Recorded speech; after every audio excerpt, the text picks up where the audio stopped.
दोस्तों, हमारे हिंदू संस्कृति में प्रत्येक घर में प्रतिदिन पूजा पाठ करने की परंपरा है और इसके लिए सभी अपने घरों में अपने आराध्य का छोटा सा ही क्यों ना हो, लेकिन एक मंदिर अवश्य ही बनाते हैं। नियमित पूजा पाठ करने से न केवल मानसिक शांति मिलती है बल्कि पूरे घर में सकारात्मक ऊर्जा भी व्याप्त हो जाती है। परंतु यह बात भी सच है कि पूजा पाठ करने के कुछ नियम भी होते हैं जिन्हें यदि हम नजरअंदाज कर देते हैं तो हमें हमारी पूजा का पूरी तरह से फल प्राप्त नहीं होता।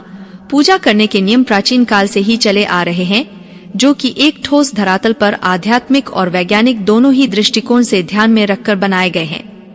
इसलिए हमें इन नियमों को बिल्कुल भी अनदेखा नहीं करना चाहिए।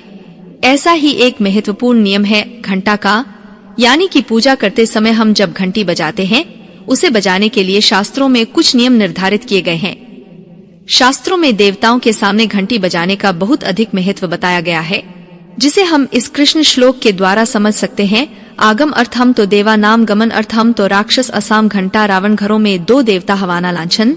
इसका अर्थ है कि घंटी बजाने से देवताओं का आगमन और राक्षसों का गुमान होता है, और जो घंटियां राक्षसों से हमारी रक्षा करती है उसे हमारा नमन है।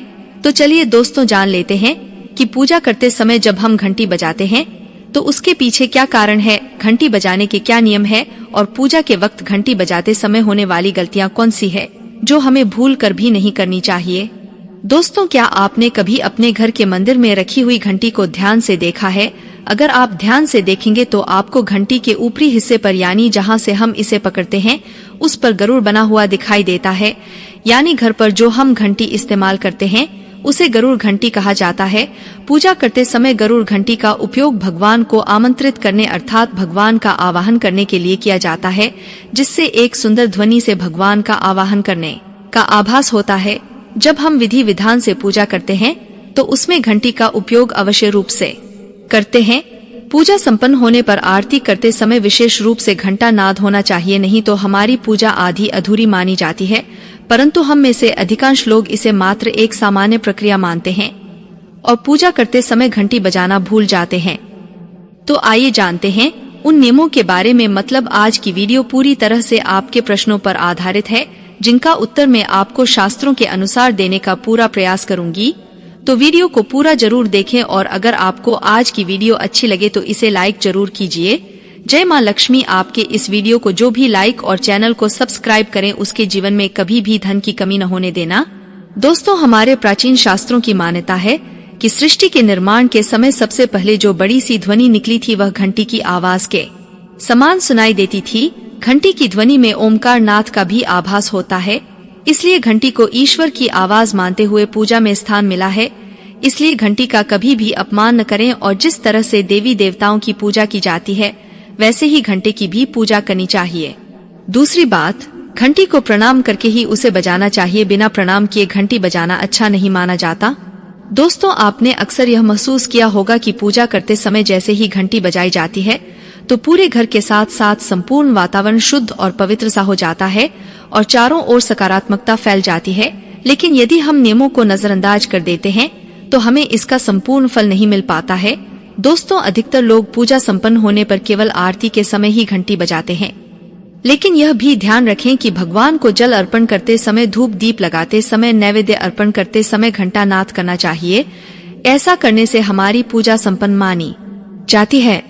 दोस्तों, घंटी बजाते समय भगवान का नाम अथवा आरती अवश्य बोलनी चाहिए। 1 या 2 मिनट ही क्यों ना हो, परंतु प्रतिदिन सुबह शाम घर में घंटी अवश्य बजानी चाहिए। यदि आपको अपने घर में या अपने आप में नकारात्मकता महसूस हो तो आप थोड़ी देर के लिए भगवान के सामने घंटी अवश्य बजाए, सारी नकारात्मकता नष्ट हो जाएगी। दोस्तों, पूजा घर में शनि महाराज एकांत, विरह, उदासीनता और वैराग्य के देवता माने जाते हैं, जबकि गृहस्थी को चलाने के लिए राग, प्रेम एवं भौतिक चीजों की जरूरत होती है। इसलिए शनि महाराज की मूर्ति को घर में नहीं लाना चाहिए। दोस्तों, सबसे पहली बात, दीपक और धूपदान की भारत की परंपरा मिट्टी से जुड़ी हुई है, इसीलिए मंदिर में पारंपरिक मिट्टी का दीपक अवश्य होना चाहिए। अगर आप मिट्टी का दीपक नहीं रख सकते हैं तो धातु के दीपक का उपयोग करें। अगर भगवान में आपकी आस्था ज्यादा हो तो आपको उपला रखकर गुड़ और घी का धूप भी दे सकते हैं। ऐसा करने से घर में सुख शांति बनी रहती है। दूसरी चीज, घर के मंदिर में स्वस्तिक अवश्य होना चाहिए। या तो आप इसे रोली से बना लें, क्योंकि स्वास्थ्य आपके घर की शक्ति, सौभाग्य, समृद्धि और शुभता का प्रतीक माना जाता है। यही मुख्य कारण है कि कोई भी शुभ कार्य करने से पहले स्वस्तिक का चिन्ह अवश्य बनाया जाता है। तीसरी चीज है कलश। भगवान श्री कृष्ण कहते हैं कलश सुख और समृद्धि का प्रतीक है। अपने मंदिर में रोली कुमकुम से स्वस्तिक बनाकर उस पर मंगल कलश अवश्य रखें। ऐसा करने से घर में सदैव समृद्धि बनी रहती है और ऐश्वर्य की प्राप्ति होती है। चौथी चीज बहुत ही कम लोग जानते हैं कि शंख की उत्पत्ति समुद्र से निकले 14 रत्नों के साथ हुई थी। इसी कारण से शंख मां लक्ष्मी को अत्यंत प्रिय है। शंख की ध्वनि से सकारात्मक ऊर्जा का भी संचार होता है, इसीलिए मंदिर में शंख अवश्य होना चाहिए। शंख के घर में उपस्थिति से मां लक्ष्मी प्रसन्न होती है और उस घर में कभी भी धन की कमी महसूस नहीं होती। पांचवी चीज, मंदिर में आपने घंटी अवश्य देखी होगी, क्योंकि घंटी को शुभ माना जाता है। इसीलिए जब जब घर के मंदिर में घंटी की आवाज होती है, वहाँ का वातावरण शुद्ध और पवित्र बनता है। जिस घर में पूजा के दौरान घंटी बजाई जाती है, उस घर के आसपास की सभी नकारात्मक शक्तियाँ दूर हो जाती है और साथ ही सुख समृद्धि के द्वार खुलने लगते हैं। तो यह हैं वे वस्तुएं जिन्हें घर के मंदिर में जरूर रखनी चाहिए। आइए अब जान लेते हैं कि घर के मंदिर में कौन सी चीजें कभी नहीं रखनी चाहिए। सबसे पहली चीज, गणेश जी की मूर्ति। गणेश जी की मूर्ति 3 अथवा 5 ऐसी विषम संख्या में न रखें। अपने मंदिर में गणेश जी की केवल 2 मूर्तियां रखें, इसे शुभ माना जाता है। अगर आप अपने मंगल की कामना करते हैं तो गणेश जी की मूर्ति मुख्य द्वार पर अंदर की तरफ मुख करके लगा लें। कई लोग ये गलती करते हैं कि मुख्य द्वार पर गणेश जी की मूर्ति बाहर की ओर मुख करके लगा देते हैं, जिससे उन्हें काफी नुकसान का सामना करना पड़ता है। अगर आप चाहे तो मुख्य द्वार के दोनों ओर लगा दें या फिर मुख्य द्वार के अंदर की ओर लगाइए, लेकिन बाहर की ओर कभी भी नहीं लगानी चाहिए। दूसरी चीज, टूटे हुए चावल। अपने मंदिर में कभी भी टूटे हुए चावल ना रखें। इसके साथ ही पुराने चढ़ाए हुए चावल अधिक समय तक ना रखें, यह नकारात्मक ऊर्जा फैलाते हैं। यह बात भी ध्यान रहे कि आप मंदिर में रखने वाले चावलों का इस्तेमाल हल्दी में भिगोकर ही करें, इससे अधिक शुभ परिणाम मिलेंगे। तीसरी चीज, पूर्वजों की तस्वीरें।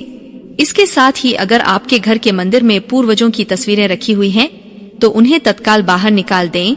ये आपके परिवार के लिए काफी अशुभ है। धर्म ग्रंथों के अनुसार पूर्वज पूजनीय है, लेकिन वह देवताओं के बराबर नहीं है। इसलिए अपने पूजा घर में कभी भी मृत परिजनों की तस्वीरें ना रखें, यह आपके लिए अशुभ संकेत है। इसके परिणाम भी काफी घातक हो सकते हैं और मंदिर का वातावरण भी नकारात्मक हो सकता है।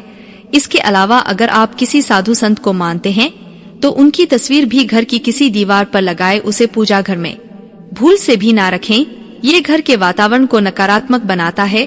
इसके साथ ही महाकाली, काल भैरव की मूर्तियां भी पूजा घर में नहीं रखनी चाहिए। और हाँ दोस्तों, ध्यान रहे कि माँ लक्ष्मी के खड़े स्वरूप की पूजा मत कीजिएगा, क्योंकि माँ लक्ष्मी हमेशा बैठी हुई मुद्रा में होती है, इसलिए उनके बैठे हुए स्वरूप को ही पूजना सही है।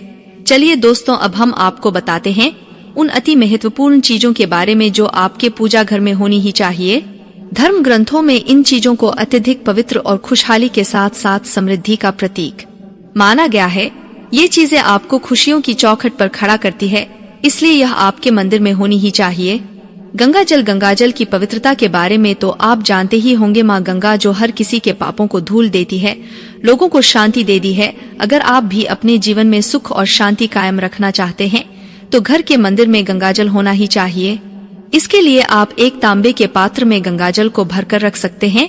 यह आपके परिवार में सुख शांति का प्रतीक है, जो घर की पवित्रता को भी बनाए रखता है। इसलिए कभी भी प्लास्टिक की बोतल या पवित्र बटन जैसे स्टील या लोहे के बर्तनों में गंगाजल नहीं रखना चाहिए, यह अशुभ होता है। और अगर आप महालक्ष्मी को प्रसन्न करना चाहते हैं तो पूजा करते समय माँ लक्ष्मी को कमल का फूल चढ़ाएं। माँ लक्ष्मी कमल के फूल पर ही विराजमान रहती है, तो उन्हें बेहद प्रिय होता है, क्योंकि यह कीचड़ से निकलकर भी दुनिया में खूबसूरती और पवित्रता बिखेरता है। इसलिए माता लक्ष्मी की पूजा करते समय कमल का फूल जरूर चढ़ाना चाहिए। ऐसा करने से कई गुना लाभ आपको मिलेगा। साथ ही मंदिर में एक घी का और एक तेल का दीपक जरूर जलाए, यह आपको समृद्धि देगा। घी का दीपक दाएं तरफ और तेल का दीपक बाएं तरफ जलाने से समृद्धि बरकरार रहती है। इसके अलावा घंटा, धूप दानी, गंगाजल जैसी चीजों को बाईं तरफ रखना शुभ होता है। उम्मीद है दोस्तों आप यह समझ गए होंगे कि मंदिर में क्या रखना है और क्या नहीं रखना है। वीडियो पसंद आई हो तो वीडियो को लाइक अवश्य करें।